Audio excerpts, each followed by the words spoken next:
बहुत समय पहले प्राचीन भारत में विक्रमगढ़ नाम का एक राज्य था, जिस पर अत्यंत क्रूर और निर्दयी राजा विकराल सिंह का राज्य था। राजा हर दिन एक नई लड़की से विवाह करता और दूसरे ही दिन अपनी उस नव विवाहिता पत्नी को फांसी पर लटका देता। राजा के इन कठोर और क्रूर फैसलों से उसकी सारी प्रजा बहुत दुखी थी। राजा के मंत्री और दरबारी भी उससे बहुत दुखी थे, पर उनकी इतनी मजाल नहीं थी कि वो राजा के सामने अपनी नाराजगी जाहिर कर पाते या उसे समझाने का प्रयास करते। पूरे राज्य में एक अजीब से भय के माहौल के साथ एक सन्नाटा पसरा रहता। राज्य के लोग जानते थे तो बस इतना कि राजा हर दिन एक नई लड़की से शादी करता है और अगली सुबह उसे मौत के घाट उतार देता है। पर वो ऐसा क्यों करता है, इसके पीछे के कारण को कोई नहीं जानता था। राज्य के दक्षिणी छोर पर घने जंगलों के बीच एक बूढ़ा जादूगर अपनी बेटी सुदक्षिणा के साथ रहता था। वो राजा के कृत्यों से भली भांति परिचित था, इसलिए समय रहते वो नगर को छोड़कर बाहर जंगल में रहने लगा। उसकी बेटी सुदक्षिणा अत्यंत सुंदर, अक्लमंद और साफ हृदय वाली लड़की थी। वह अपने पिता के पास आने वाले हर व्यक्ति की मदद करती थी। अगर कोई बीमार आता तो वह औषधियां बनाकर उसे ठीक कर देती।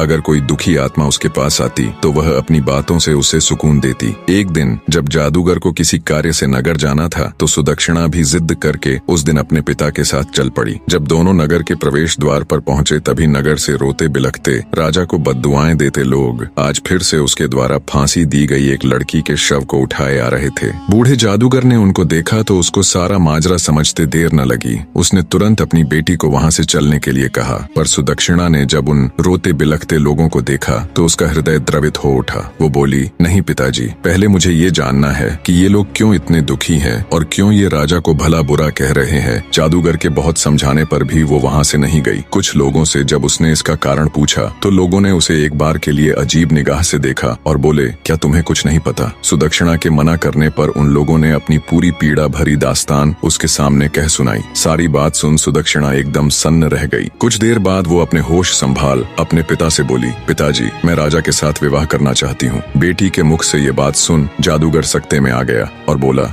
बेटी, क्या तुम पागल हो गई हो जो ऐसी बात कह रही हो? तुमने अभी सुना ना कि राजा दूसरे ही दिन अपनी पत्नी की हत्या करवा देता है। सुदक्षिणा बोली, पिताजी, मुझे अच्छे से पता है मैं क्या कह रही हूँ। आप तो बस मुझे राजा के पास जाने की इजाजत दीजिए। अगर मैं अपनी बुद्धि, करुणा और सत्य के बल पर एक निर्दयी व्यक्ति को बदल सकती हूँ तो यह मेरे जीवन की सबसे बड़ी उपलब्धि होगी, वरना एक दिन मरना तो सभी को है और किसी की मृत्यु राजा के नहीं बल्कि उस ऊपर वाले के हाथ में है। बहुत कहने सुनने पर ना चाहते हुए भी जादूगर को अपनी बेटी की जिद के आगे झुकना पड़ा। उसने भारी हृदय के साथ अपनी बेटी को राजा के पास जाने की इजाजत दे दी। पिता से आज्ञा मिलने पर सुदक्षिणा उनको प्रणाम कर एक दृढ़ निश्चय के साथ राजा के महल की ओर चल पड़ी। बने रहे।